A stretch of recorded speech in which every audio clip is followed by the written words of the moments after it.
Hello, xin chào tất cả các bạn đã quay trở lại với kênh YouTube của Solar Channel. Thì ngày hôm nay mình cùng với Phước và Vector nữa sẽ cùng nhau để mà đem đến cho các bạn những thông tin mới nhất về cái mẫu flycam đang được ngóng chờ nhất trên thị trường ngày nay, đó chính là MGX Book 4W.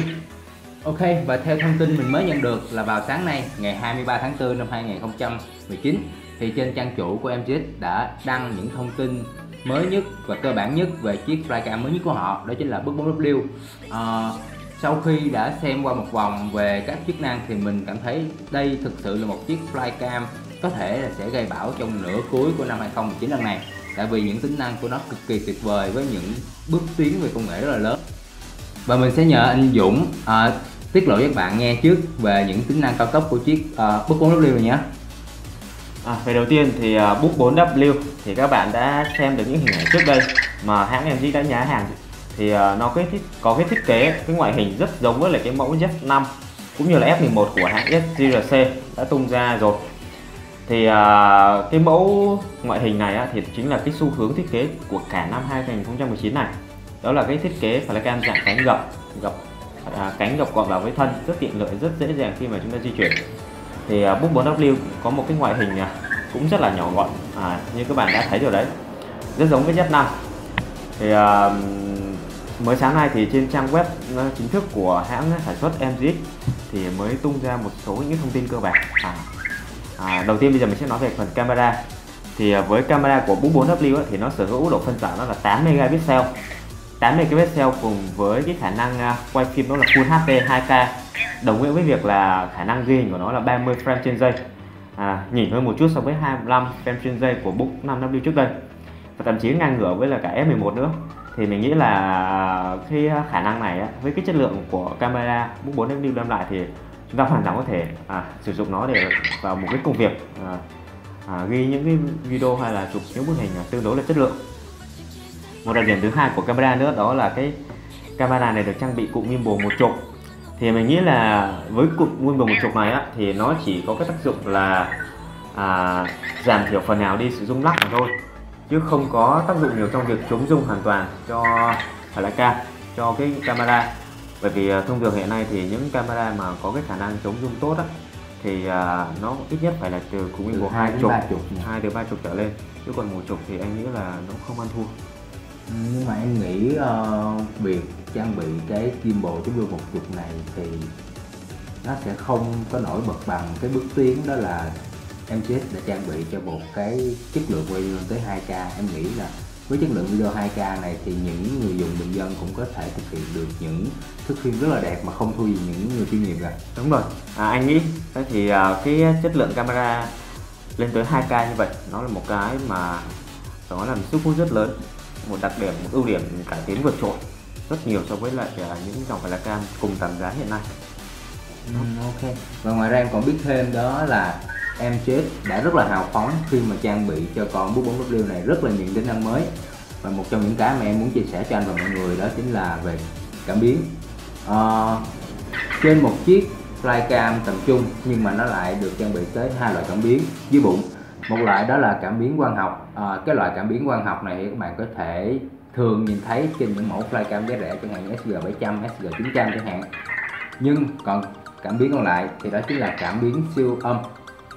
Với cảm biến siêu âm này thì chiếc Book 4W này có thể hoàn toàn nhận biết được bề mặt ở phía dưới là như thế nào, cho dù nó có hiểm trở như thế nào thì cái tín hiệu sóng âm truyền ngược lại với chiếc Book 4W sẽ giúp cho nó có thể định hình được bề mặt phía dưới, và từ đó tránh va đập khi mà bay ở những nơi cao, chẳng hạn như bay qua ngọn cây hoặc là những nơi gì đó đông người. Mình nghĩ MGX lần này đã thực sự hào phóng với sản phẩm mới nhất của họ. Đúng vậy, không những mà được trang bị một hệ thống GPS rất là mạnh, và nó là khả năng GPS tiên tiến của Book như các bạn đã thấy đối với Book 5W rồi đấy, thì không những thế mà sản phẩm Book 4W lần này còn được trang bị hệ thống cảm biến tiên tiến là ultrasonic, giúp cho nó cân bằng và giữ vị trí rất tốt, rất ổn định trên không. Cùng với đó là một cảm biến bụng mà trong cái phạm vi 10 mét thôi thì chúng ta cũng có thể điều khiển nó bằng cử chỉ được, rất là hay, rất là thú vị. Thì đó là về phần cảm biến. Tiếp theo mình xin bổ sung một số những thông tin về những cái phần cứng khác, ví dụ như là pin. Về động cơ thì động cơ của Book 4W vẫn là động cơ không chổi than. Đó là một cái đặc điểm chung của hãng MX rồi. Nó là một đặc điểm chung rồi. Em Yeah. nghe được thêm là lần này động cơ không chổi than được tích hợp cho Book 4 có một sức mạnh rất là lớn, và cho chiếc Book 4W này có thể tải được trọng tải lên tới 230g. Đúng rồi. Nó có thể chịu được cái áp lực lên tới 230g. Và tuy nhiên thì ở cái động cơ không chổi than này thì số vòng quay của nó là 1350 kV, thì nó nhỏ hơn so với Book 5W, cho nên là cá nhân mình nghĩ là nó sẽ bay chậm hơn Book 5W, vận tốc của nó sẽ không đạt được tối đa như bằng như là Book 5W. Đó là về phần động cơ. Và thứ hai đó là viên pin. Thì viên pin theo nhà sản xuất công bố là cái thời lượng của nó là 22 phút. 22 phút. Đúng rồi. Vậy có nghĩa là trong phân khúc tầm trung thì thời lượng pin của Book 4 chỉ thua mỗi F11 thôi, đúng không? Chính xác là như vậy. Và thời lượng 22 phút thì trong một lái cam tầm trung thôi thì anh nói là không nhiều. Anh nghĩ trên thị trường hiện nay không nhiều. Và rõ ràng đó lại là một cái mà điểm rất là điểm mạnh khác, điểm cộng rất lớn khác dành cho Book 4W. Nhà sản xuất không công bố rõ dung lượng của viên pin là bao nhiêu, chỉ biết là 22 phút bay, thì anh nghĩ nó sẽ tầm ở khoảng phải là tầm từ trên 2200 mAh trở lên với cái thời lượng bay như vậy. Ngoài ra thì viên pin của Book 4 cũng có thể sạc bằng một cái đốc sạc. Nhà sản xuất lần này của Book 4 có thiết kế một cái đốc sạc chúng ta có thể sạc cùng một lúc 2 viên pin Cùng một lúc luôn. Đúng vậy, sạc cùng một lúc 2 viên pin trong một cái đốc sạc, rất tiện lợi, giống như là những cái dòng cao cấp khác như là Spark hay là Mavic của DJI vậy. Tuy nhiên anh nghĩ thì cái thiết bị này chúng ta sẽ phải mua ngoài thôi, chứ khả năng mà nó đi cùng với lại cái bộ sản phẩm thì nó không cao, anh nghĩ nó không cao. Em cũng nghĩ như vậy, rồi nếu mà thực sự cái bộ đốc sạc đó mà được tích hợp chung với bộ sản phẩm cơ bản thì lần này em trước đã chơi quá lớn tay rồi. Đúng rồi, anh nghĩ là nếu mà bộ sản phẩm nó bao gồm cả đốc sạc thì giá thành nó sẽ cao hơn một chút so với những gì chúng ta dự đoán. Đó là phần pin và phần động cơ. Và một điều nữa mà mình muốn nói với các bạn đó là về phần tính năng của chiếc Book 4W này mang lại. Những tính năng thông minh của nó mặc dù không phải là quá mới, nhưng mà theo mình thấy thì trên chiếc Book 4 lần này, trên chiếc Book 4W lần này thì những tính năng đó có vẻ đã được cải thiện hơn rất là nhiều. Chẳng hạn như chúng ta có thể thấy là tính năng bay theo một điểm xác định, bay theo một chủ thể, thì ở trong chiếc 4W lần này thì chúng ta đã có thể điều chỉnh khoảng cách giữa chủ thể và chiếc flycam. Mình không nghĩ là một chiếc flycam tầm trung cũng có thể làm được điều đó. Đúng rồi, nó là một cái sự cải tiến toàn diện, gần như là toàn diện về tính năng lẫn cả phần cứng. Thêm một đặc điểm nữa về cái con Book 4W này, đó là ở cái phần tay cầm điều khiển. Thì tay cầm điều khiển của Book 4W được trang bị một cái màn hình OLED.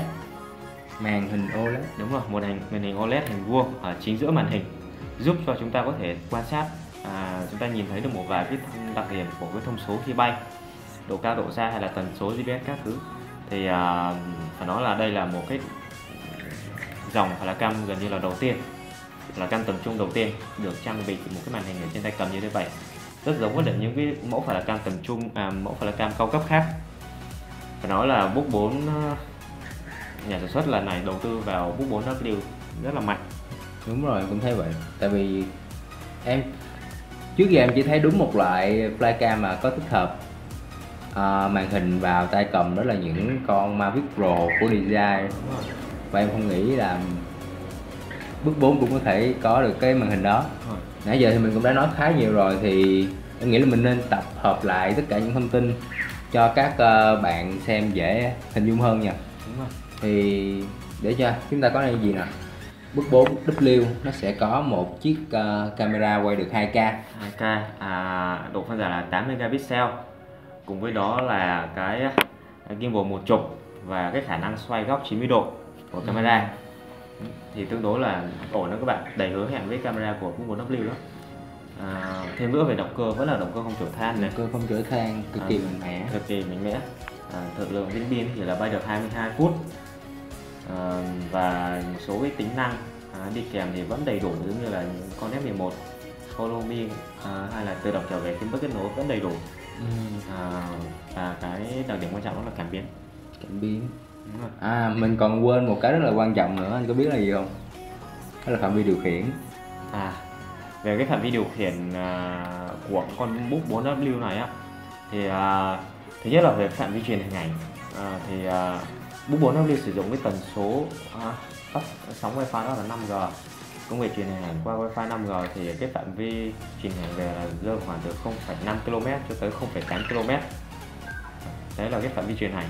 Thì mình nghĩ là phạm vi truyền hình ảnh đã đạt được mức tối đa là 0,8 km thì phạm vi bay của nó sẽ còn xa hơn nữa. Anh nghĩ phải nó phải rơi tầm khoảng trên 1.000 m.